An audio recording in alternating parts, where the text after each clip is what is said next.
हाँ तो दोस्तों, इस वीडियो के अंदर हम पटेल रिटेल के आईपीओ के बारे में बात करेंगे और जानेंगे कि इस आईपीओ के अंदर आपको अप्लाई करना चाहिए या नहीं।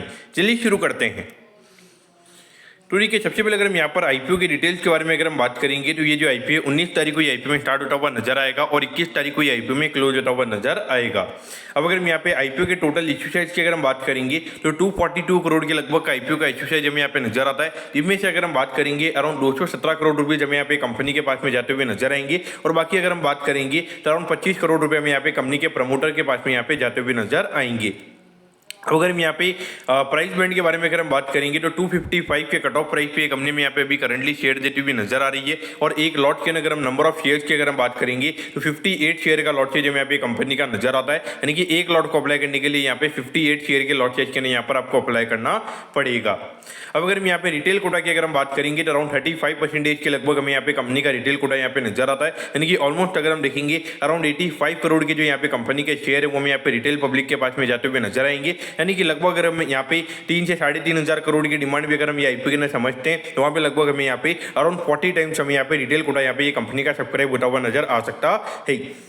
यानी कि यहाँ पर अगर हम बात करेंगे जो अलॉटमेंट के चांसेस है वो यहाँ पे काफी कम रहने वाली हैं।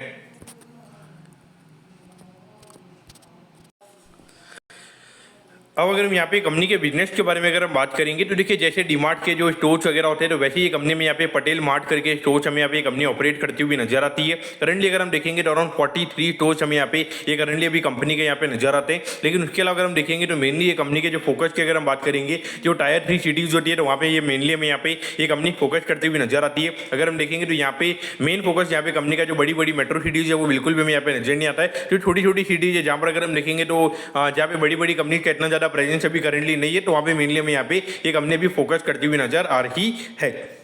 अब अगर हम यहाँ पे वैल्यूएशन की अगर हम बात करेंगे तो देखिए, वैल्यूएशन से पहले अगर हम यहाँ पे लास्ट 3 साल के अगर हम कंपनी के रेवेन्यू ग्रोथ के नंबर की अगर हम बात करेंगे तो यहाँ पे कंपनी के अंदर रेवेन्यू ग्रोथ नहीं, हमें यहाँ पे रेवेन्यू डी ग्रोथ देखने को मिला है। तो वो कहीं कि अगर हम देखेंगे तो बहुत बड़ा नेगेटिव पॉइंट हमें यहाँ पे कंपनी का यहाँ पे नजर आता है। हाँ, भले अगर हम प्रॉफिटेबिलिटी की बात करेंगे तो लास्ट 2 साल में कंपनी ने अपने प्रॉफिट के नंबर की अगर हम बात करेंगे लगभग 10-12% के ग्रोथ के नंबर हमें यहाँ पे प्रॉफिटेबिलिटी में यहाँ पे नजर आते हैं। लेकिन अगर हम मेन पॉइंट यानी कि जो रेवेन्यू के नंबर की अगर हम बात करेंगे तो वहाँ पे 2 साल लगातार हमें यहाँ पे रेवेन्यू के नंबर्स में यहाँ पे डी ग्रोथ यहाँ पे कंपनी के अंदर देखने को मिला है। और अगर हम यहाँ पे नेट प्रॉफिट मार्जिन की भी अगर हम कंपनी की अगर हम बात करेंगे अराउंड 800 करोड़ के रेवेन्यू पे लगभग से 25 करोड़ के लगभग का प्रॉफिट हमें यहाँ पे कंपनी करती हुई नजर आ रही है। यानी कि हार्डली अगर हम देखेंगे तो अराउंड 3% के लगभग का नेट प्रॉफिट मार्जिन हमें यहाँ पे कंपनी का नजर आता है। यहाँ पे लगातार जो कंपनी का एसेट टर्नओवर रेशियो वो यहाँ पे कंपनी को काफी ज्यादा हाई रखना पड़ेगा, तभी ये लगातार ये कंपनी में 15-20% का आरओई ये कंपनी में यहाँ पे करती हुई नजर आएगी। और भी यहाँ पे जो 217 करोड़ रुपए हमें यहाँ पे ये कंपनी के पास में भी जाते हुए नजर आएंगे। तो इसमें से अराउंड 59 करोड़ के लगभग का डेट हमें यहाँ पे कंपनी क्लियर करती हुई नजर आएगी। तो इससे अगर हम बात करेंगे लगभग 5 करोड़ के लगभग हमें यहाँ पे पोस्ट टैक्स कंपनी की जो प्रॉफिटेबिलिटी है वो हमें यहाँ पे इंप्रूव होती हुई नजर आ सकती है। तो देखिए, 5 करोड़ की अगर हम बात करेंगे तो उससे क्या होगा कि अराउंड सीधा भी 25 करोड़ के लगभग का प्रॉफिट हमें यहाँ पे कंपनी भी करती हुई नजर आ रही है। तो वहाँ पे सीधा लगभग 20% का जंप हमें यहाँ पे सिर्फ डेट कम करने से हमें यहाँ पे कंपनी के अंदर आता हुआ नजर आएगा। और बाकी अगर ऑर्गेनिकली अगर 5-6% का ग्रोथ अगर यहाँ पे कंपनी में आता है तो लगभग 25 से 30% हमें यहाँ पे जो कंपनी का प्रॉफिट का नंबर है वो करंट फाइनेंशियल ईयर में हमें यहाँ पे बढ़ता हुआ नजर आ सकता है।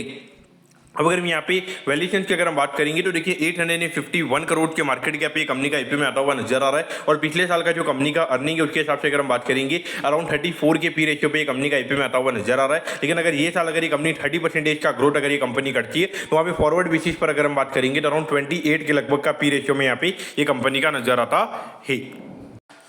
लेकिन अगर हम मेनली अगर हम यहाँ पे रेवेन्यू ग्रोथ के पॉइंट ऑफ व्यू से अगर हम बात करेंगे तो देखिए, यहाँ पे रेवेन्यू ग्रोथ कंपनी का इतना हमें यहाँ पे अच्छा यहाँ पे नजर नहीं आता है। क्योंकि लगभग अगर हम ये जो रिटेल इंडस्ट्री यहाँ पे मार्केट लगभग 15 से 20% का ग्रोथ यहाँ पे मार्केट एक्सपेक्ट करता है। लेकिन यहाँ पर अगर हम देखेंगे पिछले 2 साल से लगातार यहाँ पे जो कंपनी के रेवेन्यू के नंबर्स है वो यहाँ पे कम होते हुए नजर आए हैं। तो इससे यहाँ पे कहने की जो पी एक्सपांशन के स्कोप की अगर हम बात करेंगे तो वो यहाँ पे कंपनी का काफी कम रहेगा। लेकिन जब ये कंपनी में अंदर लगभग 15-20% के ग्रोथ ये कंपनी के अंदर आने लग जाएगा तो वहाँ पे कहने की 50 के लगभग का पी रेशियो मार्केट यहाँ पे ये कंपनी को देता हुआ नजर आ सकता है।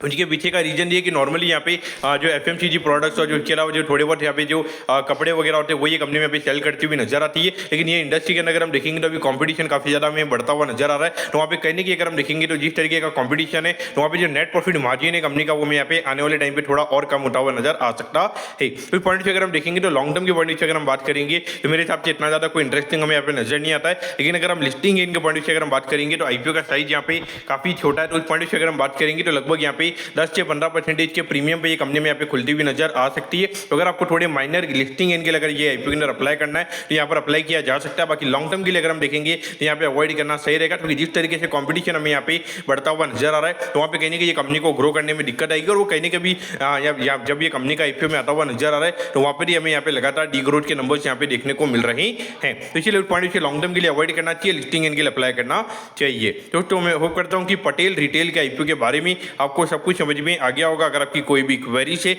आप कमेंट कीजिए, मैं जरूर आपके कमेंट पर रिप्लाई करूंगा। ओके दोस्तों, thank you, have a nice day.